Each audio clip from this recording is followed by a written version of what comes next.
Boa noite, meus irmãos, na paz. Primeiro eu queria me desculpar pela semana passada que não teve. Houve uns problemas aqui técnicos e eu não consegui fazer a transmissão. Mas hoje nós vamos para a nossa sexta transmissão desse tema, que são as igrejas do Apocalipse. E a gente começa hoje, vamos estar estudando a igreja de Sardes, que está lá em Apocalipse, capítulo 3, dos versículos de 1 até o versículo 6. Vocês podem ver, hoje estamos de cenário diferente. Estou me aproveitando do ambiente com ar-condicionado novo em casa, aproveitando ele para não ter a zoada do ventilador, que eu não posso ter na transmissão, mas está num clima mais agradável para a transmissão. Então hoje nós vamos estar estudando a igreja de Sardes, que é a antepenúltima. Nós temos só mais 3 igrejas: Sardes, Filadélfia e, por último, Laodiceia. Ou seja, nós vamos acabar justamente com a última quarta-feira do mês de novembro. Então foi até bom, providência divina, o problema na semana passada, porque com isso nós vamos conseguir exatamente completar as igrejas com o final de novembro. Vamos estar lendo. Ao anjo da igreja em Sardes escreva: estas são as palavras daquele que tem os 7 Espíritos de Deus e as 7 estrelas. Conheça as suas obras. Você tem fama de estar vivo, mas está morto. Esteja atento. Fortaleça o que resta e que esteja para morrer, pois não achei suas obras perfeitas aos olhos do meu Deus. Lembre-se, portanto, do que você recebeu e ouviu. Obedeça e arrependa-se. Mas se você não estiver atento, virei como um ladrão e você não saberá a que hora virei contra você. No entanto, você tem aí em Sardes uns poucos que não contaminaram as suas vestes. Eles andarão comigo, vestidos de branco, pois são dignos. O vencedor será igualmente vestido de branco. Jamais apagarei o seu nome do livro da vida, mas o reconhecerei diante do meu Pai e dos seus anjos. Aquele que tem ouvidos, ouça o que o Espírito diz às igrejas. Então, esse é o texto da igreja de Sardes que nós vamos estar trabalhando hoje. Nós vamos estar orando agora, né? Pedindo que Deus possa estar nos abençoando, nos direcionando nesta noite, nesse estudo. E depois nós vamos estar trabalhando um pouco sobre essa questão dessa carta à igreja. Senhor, nos colocamos na Tua presença, Deus amado, Deus querido. Queremos Te agradecer por tudo. Pelo Teu cuidado, pelo Teu carinho, pela Tua providência, pela Tua soberania, Senhor. Colocamos esse estudo nas Tuas mãos, Pai. Coloca a minha vida nas Tuas mãos.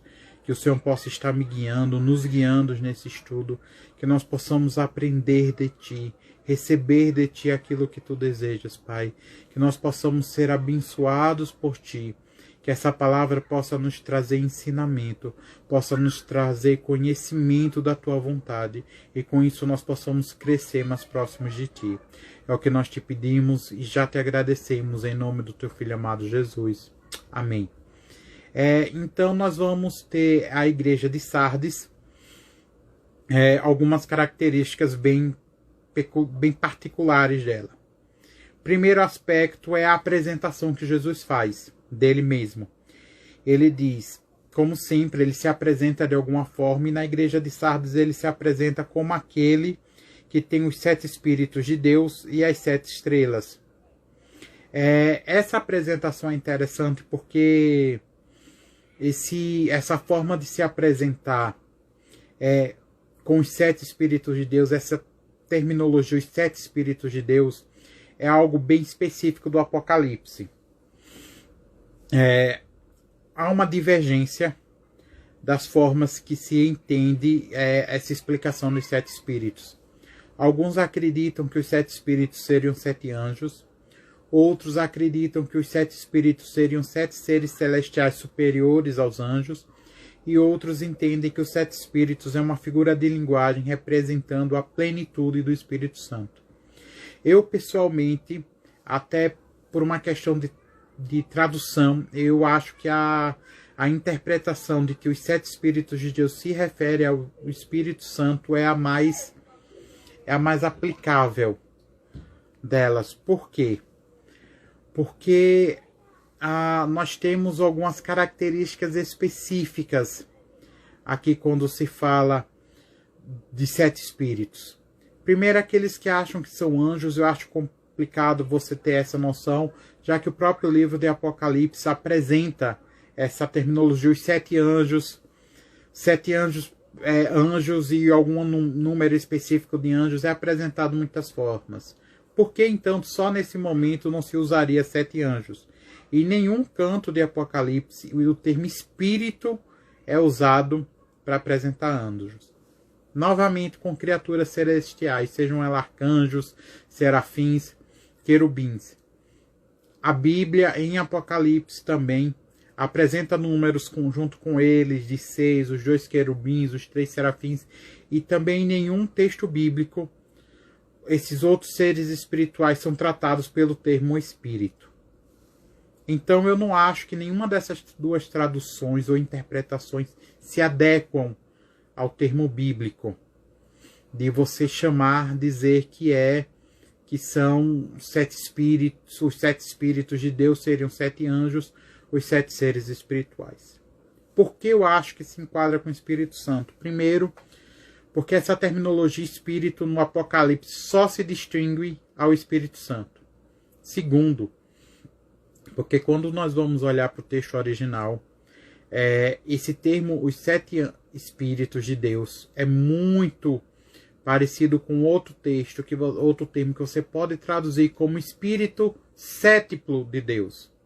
Ou seja, em vez de ser 7 Espíritos, seria o Espírito Sétiplo. E o número 7 ou sétiplo, ele é muito comum usado no Apocalipse, em todo ele, para significar a plenitude dos tempos. A forma perfeita. Então, eu acho que a interpretação mais coerente é dizer que Cristo está se apresentando aqui como aquele que tem os 7 Espíritos de Deus, ou o Espírito Sétiplo, o Espírito de Deus que é perfeito, o Espírito de Deus em sua plenitude, dizendo que eu sou aquele que está com o Espírito Santo. E ele continua dizendo que é aquele que tem as 7 estrelas, que nós já trabalhamos, que é uma das formas que Jesus fala logo no início de Apocalipse para se referir aos líderes da igreja. Ele a chama de 7 estrelas. Ele está lembrando novamente ao líder de Sardes que ele é aquele que está no controle da igreja. Ele é aquele que tem na sua mão o líder da igreja, que o líder da igreja está dentro daquilo que está no controle dele. Então, nós temos primeiramente essa apresentação de Cristo, dizendo, eu sou aquele que está com o Espírito Santo e eu sou aquele que possui as 7 estrelas.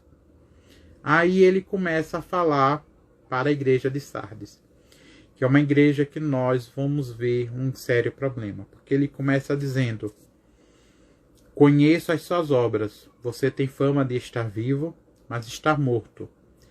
Esteja atento, fortaleça o que resta e o que estava para morrer, pois não achei suas obras perfeitas aos olhos do meu Deus. Ou seja, nós temos uma situação bem específica aqui em Sardes. Reparem que Jesus diz, conheça as suas obras, você tem fama de estar vivo, mas está morto. Primeiro aspecto, reparem que Jesus declara claramente que Sardes tinha fama de estar vivo.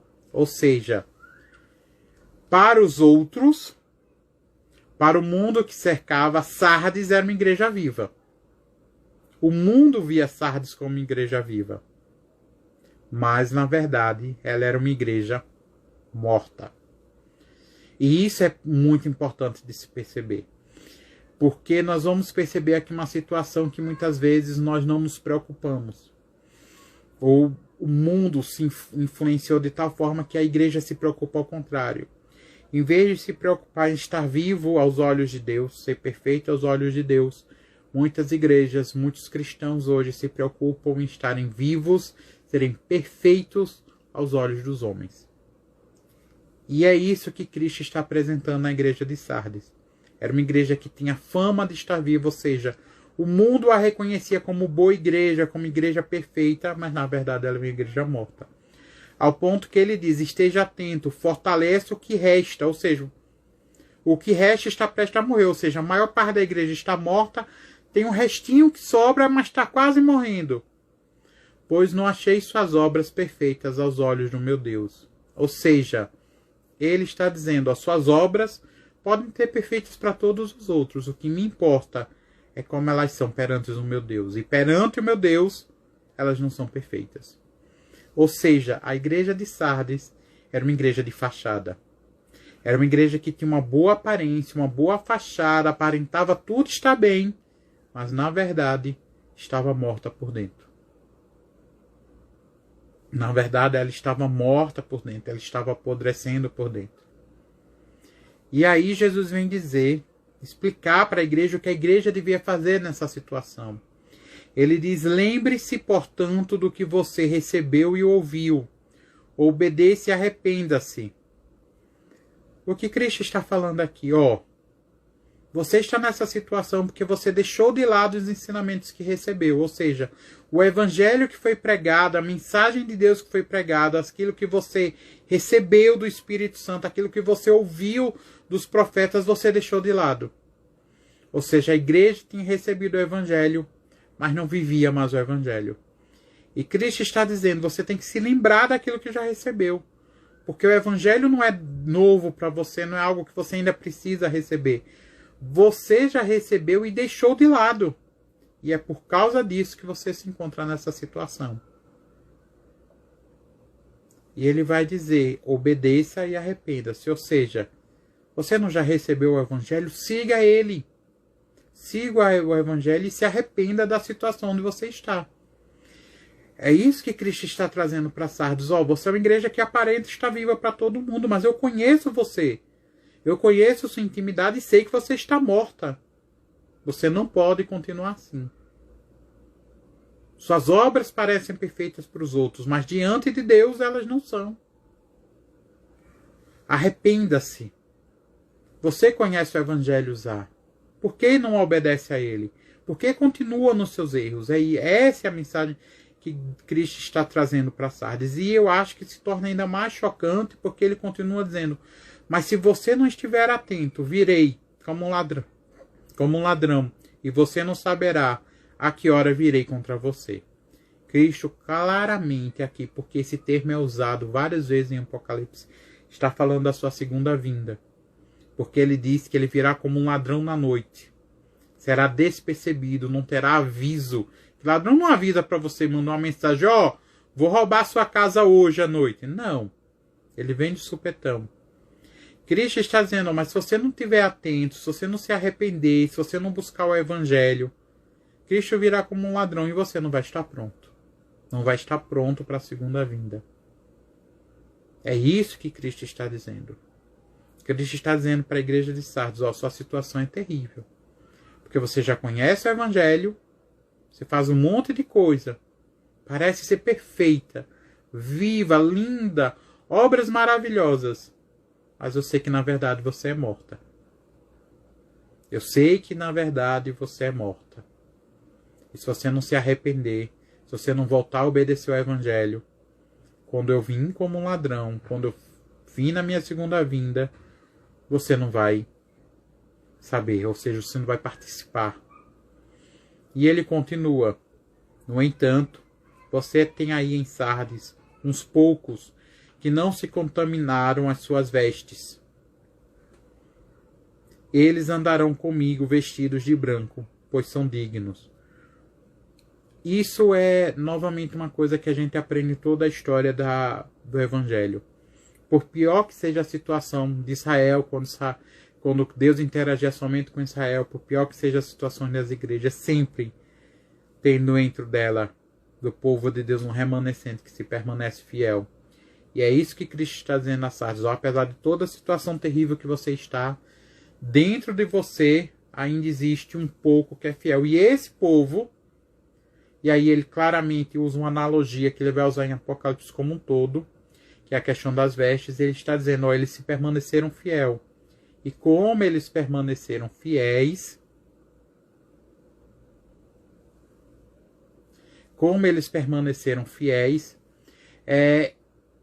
eles andarão comigo.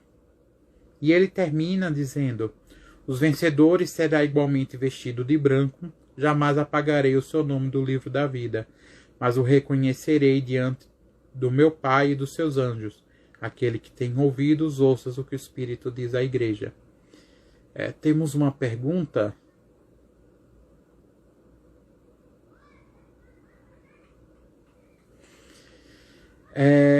Justamente a pergunta que nós temos é como evitar ser como Sardes, vivendo por aparência. Essa que é a questão. A grande questão que nós temos, o problema de Sardes, que vem o que se aplica a nós. Desculpe, eu quase pulei o final. No final, Cristo, quando compara o remanescente, ele vai dizer que essa é a recompensa de todo cristão. Qual é a recompensa de todo cristão que se permanece fiel? Ele permanecerá com as vestes puras, ou seja, ele será a noiva perfeita de Cristo. Cristo não negará e apresentará a Deus como sua noiva. Aí vem a questão da aplicação de Sardes, da lição de Sardes para as nossas vidas, que tem a ver com a pergunta que recebi. Como evitar ser como Sardes? Aí é que está. Nós evitamos ser como Sardes quando a nossa vida cristã não é de aparência. Ou seja, quando nós estamos mais preocupados com a minha vida pessoal e espiritual com Deus do que aquilo que eu faço para os outros verem.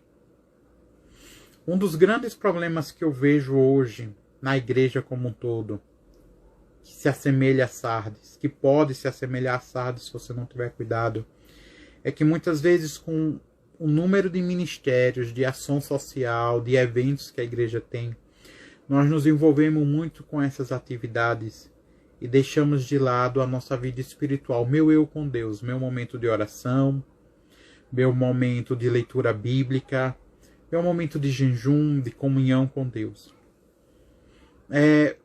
Nós não podemos fazer um sem o outro, ou não deve existir um sem o outro. Não existe a pessoa que tem uma intimidade espiritual com Deus alta e não deseja trabalhar na obra. Da mesma forma, aqueles que trabalham sinceramente na obra, se percebem o que significa trabalhar na obra, eles têm que ter uma vida pessoal com Deus. Como nós evitamos ser como Sardes? Evitando fazer só por fazer. Trabalhar só por trabalhar. Quando nós percebemos que a igreja, em primeiro lugar, ela vem do que é a minha vida pessoal com Deus. Então nós temos que evitar ser como Sardes. Por quê? Porque a gente não pode ser simplesmente de uma aparência viva, perfeita, de obras magníficas e espiritualmente por dentro estarmos mortos. Como evitamos isso? O meu eu com Deus. Eu individualmente. Como tem sido meu tempo de oração, meu tempo de leitura bíblica, meu tempo de comunhão com Deus. E não somente no culto. É uma coisa que nós devemos aprender com Cristo, é que a minha vida espiritual ela deve partir do princípio, primeiro, de uma vida pessoal. Ou seja, no momento que eu me dedico pessoalmente a Deus. Eu e Deus. A palavra do Senhor diz que Deus é aquele que ouve no secreto. Que você deve entrar no seu quarto, fechar sua porta, orar em secreto, e aquele que ouve em secreto o ouvirá e o recompensará. Esse texto está trazendo aqui a noção de que o melhor momento de estarmos com Deus, para Deus nos ouvir, não é no culto público. É eu e Deus. Aí você pode perguntar, então, Tiago, o culto público não tem importância? Tem, mas uma importância diferente. O culto pessoal, o momento pessoal com Deus, é o seu momento de se manter espiritualmente vivo. Se mantém espiritualmente em comunhão com Deus, em oração, em busca na palavra, saber aquilo que Deus quer especificamente para você. O culto público, ele serve para Deus lhe usar para abençoar outro. Essa é a natureza do culto público. O culto público é quando Deus lhe usa para alcançar os outros. Lógico. Quando você está lá e Deus está falando através da mensagem do pastor, do louvor, você é abençoado. Mas é o momento que os membros, aqueles que Deus levantou para pregar, Deus levantou para o louvor, estão sendo usados para lhe abençoar. Mas a ideia do culto público, principalmente para aqueles que não são novos convertidos, é você exercer seu ministério. Exercer seu ministério e abençoar outros.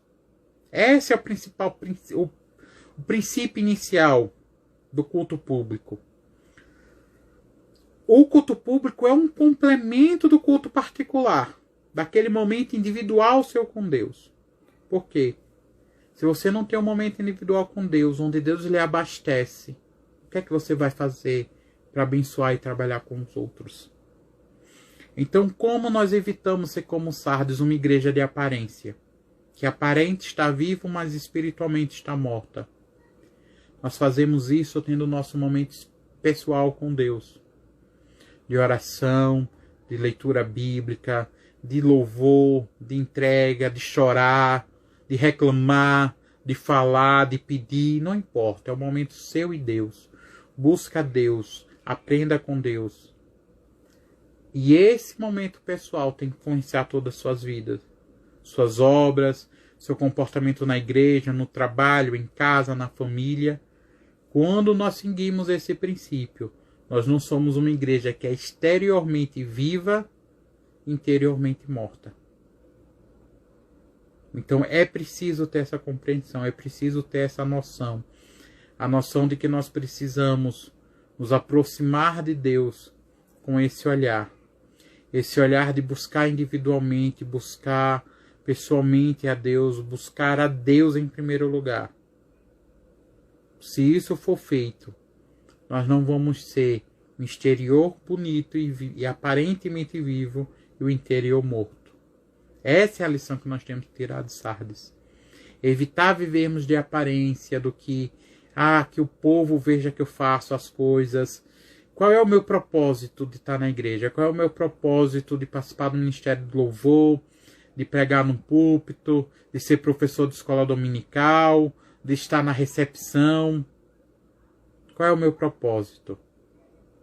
Se o meu propósito é que os outros vejam o que eu estou fazendo, nós vamos ser como Sardes. Uma igreja que tem fama de estar vivo, mas está morto. Se o meu propósito é, eu vou no louvor para que Deus seja engrandecido e alcance as vidas presentes. Eu prego, eu dou uma aula na escola bíblica para que a palavra de Deus alcance quem está me ouvindo. Eu estou na recepção, eu estou na transmissão do culto para que o evangelho alcance outros. Então você não é como Sardes. Mas para alcançar isso, tem que haver uma vida primeiro pessoal com Deus e depois uma vida coletiva com a comunidade com Deus. Para evitar que nós sejamos como Sardes. Que nós possamos aprender essa lição, meus irmãos.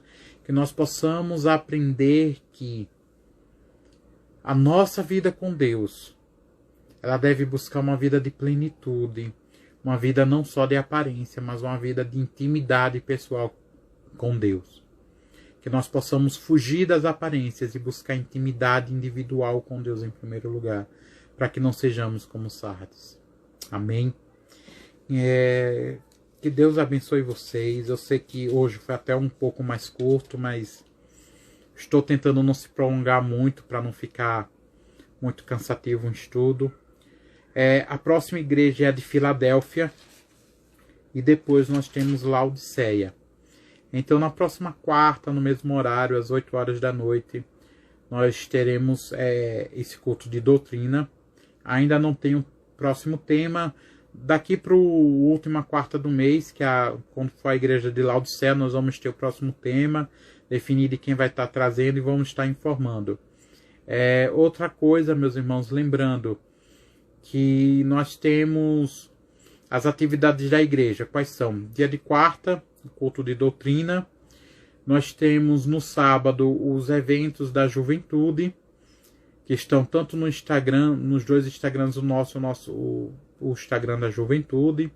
No domingo nós temos o nosso culto, que ele está acontecendo presencialmente na nossa igreja. Você pode, tem um link com o nosso endereço no perfil. E também é transmitido ao vivo, tanto pelo Instagram como pelo YouTube. Lembrando, meus irmãos, se você deseja um pedido de oração, quer algum pedido de oração, pode mandar uma mensagem particular, tanto pelo Instagram, YouTube, mas de preferência pelo WhatsApp. Se você entrar no nosso perfil, tem lá as informações, tem o WhatsApp da igreja, manda o seu pedido de oração que ele será colocado. No domingo nós gostamos de lembrar e pedir a todos aqueles que ainda não estão podendo ir, que são do grupo de risco, que a partir das 5h30, antes de começar o culto, você já para em casa, desligue o seu programa de TV, a sua Netflix que você está assistindo, comece a botar um louvor, comece a se colocar diante de Deus, comece a orar pelo nosso culto. Todo domingo a partir das 5h30 é o nosso momento de intercessão, então nós pedimos, clamamos que vocês entrem junto conosco em oração, para que Deus esteja fazendo sua vontade no culto. Amém? Que Deus abençoe todos vocês e até a quarta-feira que vem.